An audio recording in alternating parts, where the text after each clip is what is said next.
تو پھر کرنا کیوں بھائی یہ چیز؟ جس کو دلیل نہیں، جس کو پروف نہیں، وہ چیز کرنی کیوں؟ کس کو خوش کرنے کے لیے؟ اللہ کو یا جنوں کو، شیطانوں کو خوش کرنے کے لیے؟ تو یہ ہماری سمجھنے کی ضرورت ہے۔ علم اور دلیل نہ کہ صرف تقلید یا خواہشات پر، یعنی ہر چیز علم پر ہونا چاہیے، علم پر اپنی دلیلیں ہونی چاہیے، نہ کہ تقلید پر۔ یعنی تقلید کیا ہوتی ہے؟ اندھی تقلید۔ کچھ لوگ ہوتے ہیں جو لوگوں کو گمراہ کر کر اپنے پیچھے چلانے لگتے ہیں، اٹھ بولے تو اٹھ، بیٹھ بولے تو بیٹھ۔ ہے یہاں پر بہت سارے ایسے گروہ ہیں، گروپس ہیں جن کے لیڈرز ہیں، وہ لیڈرز ان کو اٹھ بولے تو وہ لوگ اٹھتے ہیں، بیٹھ بولے تو بیٹھتے، دماغ سے کچھ سوچتے نہیں، عقل سے کچھ سوچتے نہیں، بس اندھے بن کر ان کے پیچھے سے چلتے ہیں۔ تو یہ خطرناک ہے، اللہ یہاں بتا رہے ہیں سچائی کا راستہ اکثر مشکل ہے اور کم چلنے والے ہوتے ہیں۔ سچائی کا راستہ وہی ہے جس پر کم چلنے والے ہوتے ہیں۔ غور کریں اس بات کو، بہت زیادہ لوگ نہیں چلتے، کم لوگ چلتے ہیں، اور یہی اللہ کا سیدھا راستہ ہے۔ تو ہمیں بھی غور کرنا چاہیے کیا چیز ہے جو بہت سارے لوگ نہیں کرتے، اور کیا چیز ہے جو تھوڑے تھوڑے لوگ کرتے ہیں۔ تو ان میں ہمیں ایک سوچ سمجھ کر فیصلے کرنے چاہیے کہ کون سا راستہ صحیح ہے۔ آگے بڑھتے ہیں، 116 کا ایک حدیث بھی دیکھتے ہیں ہم۔ اللہ کہتا ہے، دیکھیں یہی میں نے کہا نا میجورٹی، اس کی حدیث دیکھیں ابھی، میجورٹی کے پر چلنے والوں کے لیے حدیث یہاں پر پیش کرتی ہوں۔ نبی صلی اللہ علیہ وسلم کہتے ہیں میری امت کے 73 فرقوں میں بٹ جائے گی، یعنی میری ٹوٹل امت 73 فرقوں میں بٹ جائے گی، ان میں سے صرف ایک جنت میں جائے گا۔ جسٹ امیجن، استغفر اللہ، جسٹ ایک گروہ جنت میں جائے گا اور باقی سب جہنمی ہوں گے۔ تو صحابہ نے پوچھا یا رسول اللہ وہ ایک کون ہوگا؟ وہ ایک گروہ کو کیسے پہچانے ہم سب؟ تو آپ نے فرمایا وہ جو میرے دین پر ہوگا، جس پر میں اور میرے صحابہ ہیں۔ یعنی کس کو دیکھنا پڑا پھر؟ اللہ کے رسول کو دیکھنا پڑا اور صحابہ کرام کو دیکھنا پڑا، فالوورز آف نبی مصطفیٰ صلی اللہ علیہ وسلم۔ یہ دو جو جس راہ پر ہیں، وہی انہوں نے جو کیا وہی ہمیں کرنا ہے۔ انہوں نے جن چیزوں سے روکا اپنے آپ کو، ہمیں بھی اپنے آپ کو روکنا ہے۔ ہمیں نہیں کرنا چاہیے ایسی بھی کوئی چیز جو ہمارے خواہشات کے مطابق ہو۔ تو یہاں پر ایک حدیث کے مطابق یہ ہے، اور یہ حدیث ہمیں یہ بھی بتاتی ہے کہ اکثریت، میجورٹی ہمیشہ حق پر نہیں ہے، بلکہ حق پر وہی ہیں جو قرآن اور سنت پر ہیں۔ ایک قرآنی واقعہ بتاتی ہوں میں، قوم نوح کا واقعہ ہے۔ حضرت نوح علیہ السلام نے 950 سال دعوت دی، لیکن ایمان لانے والوں کی تعداد کتنی رہی؟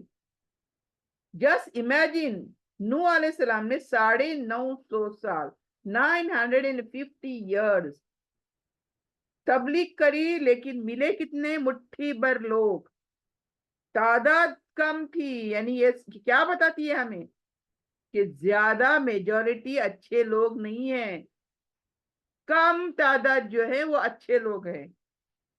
اور یعنی نوح پر ایمان نہیں لائے مگر چند لوگ، یہاں پر کہا گیا۔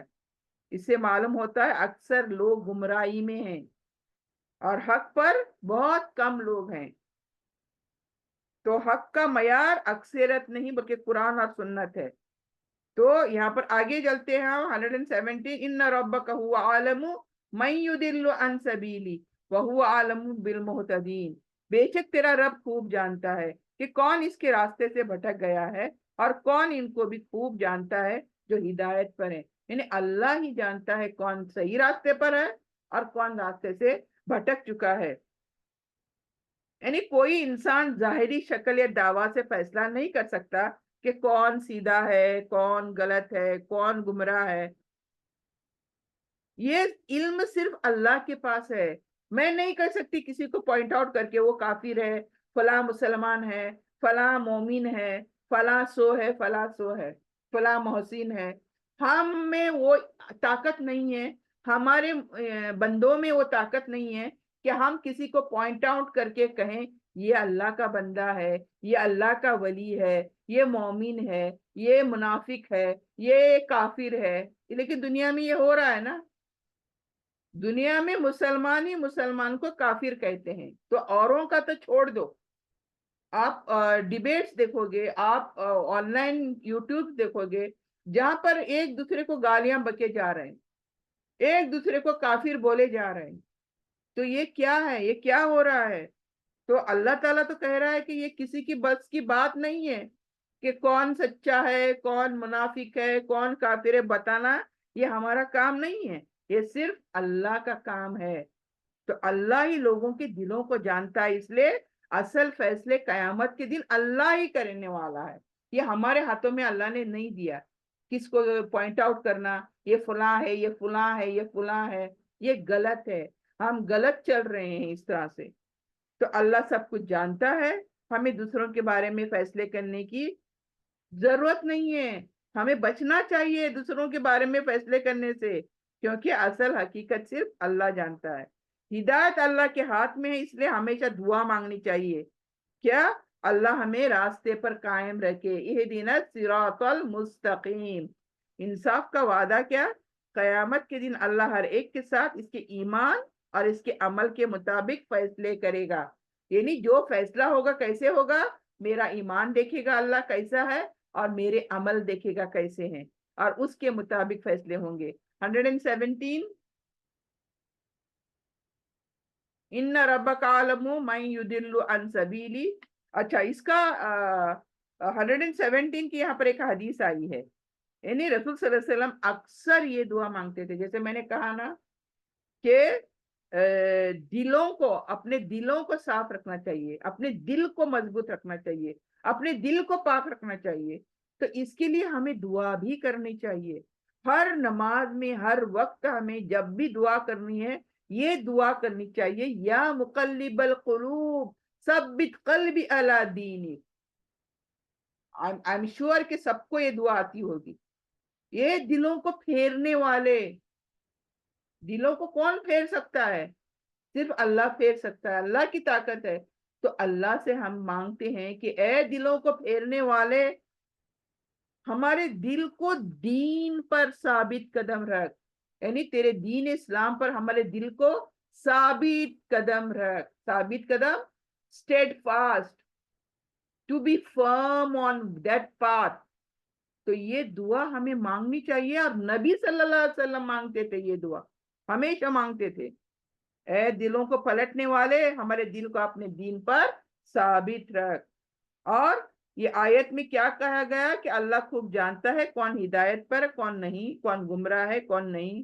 نبی نے خود اللہ سے دعا مانگی کہ ان کے دل کو اللہ ثابت قدم پر رکھ، یعنی دین پر قائم رکھ اور ثابت رکھ. اور اس میں ہمیں یہ بھی سیکھنا چاہیے کہ ہدایت مل جانا کافی نہیں ہے، جسٹ ہمیں سیدھا راستہ مل جانا کافی نہیں ہے، بلکہ اس کے پر قائم رہنا is very important. For example, میں ایک مسلمان ہوں، مسلمان گھرانے میں پیدا ہوئی، سب کچھ کرتی ہوں میں، لیکن آئی ایم ناٹ شیور کہ آگے زندگی میں جا کر میں کب راہ سے بھٹک جاؤں اور مر جاؤں کافر. کیونکہ ہمیں ایک حدیث سے معلوم ہوتا ہے کہ ایک کچھ انسان ہوں گے جو مسلمان پیدا ہوں گے لیکن مریں گے کافر. کچھ ہوں گے جو مسلمان پیدا بھی ہوں گے اور قسمت والے ہوں گے، وہ مسلمان ہی مریں گے، کلمے پر ہی مریں گے. تو یہ دیکھیں، یہ حدیث کا مفہوم یہی بتاتا ہے کہ کچھ کافر ہوں گے اور مسلمان مریں گے. تو اس میں ہمیں اسی لیے تو دعا کرنی پڑے گی اب کہ اللہ ہمیں ثابت قدم رکھ، ہمارے ایمان پر، ہمارے دین اسلام پر ثابت قدم رکھ اللہ. تو یہ بہت ہی امپورٹنٹ ہے.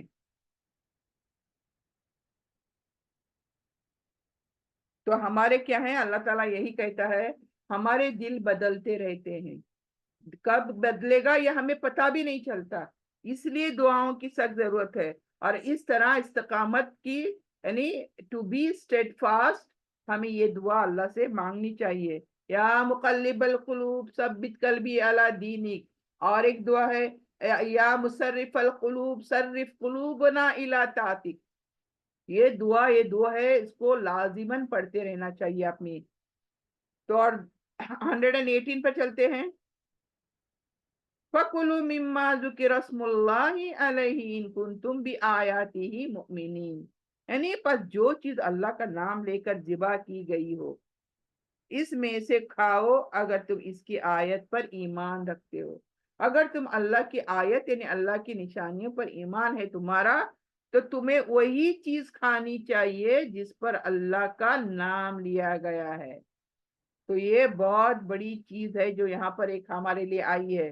اس آیت میں اللہ تعالیٰ مومنوں کو حکم دے رہا ہے، کیا ویری امپورٹنٹ حکم دے رہا ہے کہ جب جانوروں کو ذبح کیا جائے تو اللہ کا نام لینا ضروری ہے. بسم اللہ یہ نام لینا بہت ضروری ہے ذبح کرتے وقت. اور جو جانور اللہ کے نام کے بغیر ذبح کیا جائے وہ حلال نہیں ہے ہمارے لیے، ناپاک ہے ہمارے لیے. اگر واقعی تم اللہ کی آیت پر ایمان رکھتے ہو تو تمہیں صرف وہی چیز کھانی چاہیے جو اللہ کے حکم کے مطابق ہو. تو ہمارے لیے یہاں سمجھنے کی کیا چیز ہے؟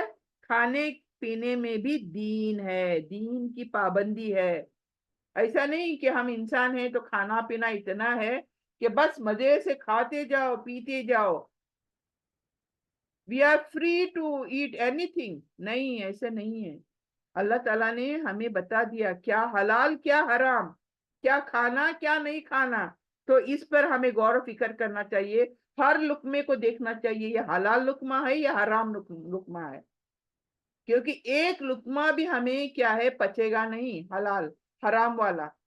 تو ہمیں ہر لقمے کو دیکھنا چاہیے، غور کرنا چاہیے کہ یہ حلال ہے کہ حرام ہے. تو مومن اللہ کہتا ہے وہی کھاتا ہے جو اللہ نے اس کے لیے حلال کیا ہے. یعنی قرآن کے اندر حلال حرام کلیئرلی مینشن کیا اللہ نے. تو ہمیں وہی کھانی چاہیے جو حلال ہے. اللہ کا نام لینا شرط ہے، کنڈیشنل. اٹس اے کنڈیشن کہ اللہ کا نام اس پر لینا چاہیے. تو ہی اس کھانے میں برکت ہوگی اور وہ پاک ہوگا ہمارے لیے. اور اس وقت جب اللہ کا نام لیتے ہیں ہم. ایمان کا تقاضا کیا ہے؟ صرف زبان نہیں، ایمان زبانی نہیں ہے بلکہ عملی ہے، پریکٹیکل ہے. ناٹ اونلی زبان سے کیا بولے لا الہ الا اللہ محمد رسول اللہ اور میں مسلمان ہو گئی، نہیں. خالی زبان سے کہنا کافی نہیں ہے، اس پر عمل کرنا ضروری ہے. کھانے کے معاملے میں بھی ایمان کا ہمارے امتحان ہوتا ہے. کھانے کے معاملے میں بعض دفعہ غلط چیزیں ہمیں کھانے کو اکساتا ہے شیطان. غلط چیزیں کھانے کو اکساتا ہے شیطان، حرام کھانے کو اکساتا ہے شیطان. تو یہاں ہمارا امتحان ہے، کھانے پینے میں بھی ہمارا امتحان ہے. تو رسول صلی اللہ علیہ وسلم فرماتے ہیں جو شخص اللہ کا نام لے کر ذبح کرے تو کھاؤ، اور جس نے اللہ کا نام نہ لیا اس کو نہ کھاؤ. یہ صحیح بخاری کی حدیث ہے اور مسلم کی بھی حدیث ہے. تو جس پر اللہ کا نام، اللہ کی سوائے کسی کی نیت نہیں ہونی چاہیے. یہاں پر اللہ کا نام مطلب وہ نہیں کہ فلاں درگاہ پر بکرے ذبح ہو رہے ہیں بسم اللہ بول کے اللہ اکبر. ارے لیکن نیت کیا ہے وہاں پر؟ وہ کس کو خوش کرنے کے لیے بکرے ذبح کیے جا رہے ہیں؟ اللہ کو یا اس درگاہ میں جو مطلب جو پیر ہیں اس کو؟ کس کی منت پوری کی جا رہی ہے؟ دیکھیں یہاں پر خالصتاً اللہ اکبر، بسم اللہ اللہ اکبر. یہاں پر کوئی اور دوسری نیت شامل نہیں ہونی چاہیے. ایسا نہیں ہے کہ ہم بسم اللہ اللہ اکبر کر کے ذبح کرتے ہیں، نیت ہوتی ہے وہ فلاں پیر کو خوش کرنے کی اور فلاں جگہ والے کو خوش کرنے کی. وہ یہ ہم سبھی جانتے ہیں. ہمارے اس میں نیتیں ہوتی ہیں، نیت ہوتی ہے کس کو خوش کرنے کے لیے، کس کی منت ماننی ہے ہم نے. تو یہ بہت ضروری ہے. تو ہماری جو ذبح ہے وہ صرف اللہ اکبر بسم اللہ ہونی چاہیے اور اس میں کسی ذات دنیا میں کسی کو شریک نہیں کرنا چاہیے. تو ہی وہ چیزیں حلال ہیں ورنہ حرام ہیں، یہ سمجھ لو. تو یہاں پر بھی شیطان ہے، یہاں پر بھی شیطان بہت اکساتا ہے ہمیں. کیا ارے ہم یہ ذبح کرتے ہیں اللہ ہی اکبر بولتے ہیں ہم ذبح کرتے ہیں بسم اللہ ہی تو بولتے ہیں، بے شک بولتے ہوں گے، لیکن نیتیں کیا ہیں، کس کے لیے کر رہے ہیں؟ تو یہ جاننا ہم سب کے لیے ضروری ہے۔ تو یہ آیت میں کیا ہے، حکم آیا کہ جو جانور اللہ کا نام لے کر ذبح کیا جائے وہی کھاؤ۔ تو حدیث بھی اس کو ہمیں مزید بتاتی ہے کہ ذبح کے وقت بسم اللہ کہنا لازمی ہے، فرض ہے، بغیر اللہ کے نام کے کوئی بھی جانور ناپاک ہے۔ 119 دیکھتے ہیں، وَمَا لَكُمْ أَلَّا تَأْكُلُوا مِمَّا ذُكِرَ اسْمُ اللَّهِ عَلَيْهِ وَقَدْ فَصَّلَ لَكُمْ مَا حَرَّمَ عَلَيْكُمْ إِلَّا مَا اضْطُرِرْتُمْ إِلَيْهِ وَإِنَّ كَثِيرًا لِيُضِلُّونَ بِأَهْوَائِهِمْ بِغَيْرِ عِلْمٍ إِنَّ رَبَّكَ هُوَ أَعْلَمُ بِالْمُهْتَدِينَ۔ یعنی اور تمہیں کیا ہوا ہے کہ تم اس چیز کو نہ کھاؤ جس پر اللہ کا نام لیا گیا ہے، حالانکہ اس نے تمہارے لیے صاف بیان کیا ہے کہ کون سی چیز تم پر حرام ہے، مگر جب تم مجبوری میں ہو جاؤ تو اور بات ہے۔ اور بہت سے لوگ اپنی خواہشات کی وجہ سے بغیر علم کے دوسروں کو گمراہ کرتے ہیں۔ بے شک تیرا رب حد سے بڑھنے والوں کو خوب جانتا ہے۔ دیکھیں اللہ کو کیا ہم لوگ کریں گے، اللہ سے کیا کچھ چھپائیں گے، اللہ سب جانتا ہے، اللہ ہماری نیتوں کو جانتا ہے۔ مجھے بتانے کی ضرورت نہیں کہ یہ فلاں جانور کیوں ذبح کیا آپ نے، دنیا والوں کو بتانے کی ضرورت نہیں، لیکن آپ کے دل کو اللہ نے دیکھ لیا کہ آپ نے یہ ذبح کس لیے کیا، کس کے لیے کیا، یہ بہت ضروری ہے۔ تو اس آیت میں اللہ تعالیٰ مومنوں کو ڈانٹتے ہیں، دیکھیں غور کریں، اللہ تعالیٰ یہاں پر ڈانٹ رہے ہیں کیونکہ یہ آیت ڈانٹنے کے انداز میں ہے۔ کیوں؟ اللہ فرماتے ہیں جب حلال اور حرام کو ہم نے کلیئرلی مینشن کر دیا ہے تو پھر تم اللہ کا نام لے کر ذبح کیوں نہیں کھاتے، اللہ کے نام سے ذبح کی ہوئی جانور کیوں نہیں کھاتے؟ یعنی اللہ نے صرف چند چیزیں جیسے مردار، خون، خنزیر، اللہ کے سوائے کسی اور کا نام لیا گیا گوشت حرام کرا دیا ہے، باقی سب حلال ہے ہمارے لیے۔ کچھ چیزیں ہیں جو اللہ نے حرام کر دی ہیں تو اس کو حرام رہنے دو، باقی چیزیں حلال ہیں ہمارے لیے، وہ چیز ہمیں کیوں نہیں کھاتے، یہ اللہ پوچھ رہا ہے۔ اگر کوئی مجبوری آ جائے کبھی، یعنی جان کوئی کھانا نہیں، صرف حرام کھانا ہے، آپ کی جان جا رہی ہے، تو اس حالت میں اللہ نے اجازت دی ہے کہ ایک لقمہ کھا کر اپنی، یعنی حرام کا ایک لقمہ کھا کر اپنی جان بچا سکتے ہیں، لیکن کنڈیشنل، خالی جان بچانے کے لیے، پورا پیٹ بھرنے کے لیے نہیں۔ تو یہ بھی اللہ تعالیٰ یہاں واضح کرتا ہے، لیکن اصل مسئلہ کیا ہے، بہت لوگ خواہشات کے پیچھے بھاگتے ہیں اور بغیر علم کے دوسروں کو بھی گمراہ کرتے ہیں، یعنی علم ہوتا نہیں ہے اور پھر خود سے گھڑ گھڑ کر باتیں کرتے ہیں، لوگوں کو گمراہ کرتے ہیں۔ تو یہ چیزیں ہمیں غور کرنی چاہیے۔ اللہ ایسے حد سے بڑھنے والوں کو خوب جانتا ہے۔ اللہ کے سوائے کون ہے، کون سی ذات ہے جو ہمیں نہیں پہچانتی؟ اللہ سب کچھ جانتا ہے، کون کیا ہے اور کون کیا نہیں ہے۔ تو پیغام کیا ہے؟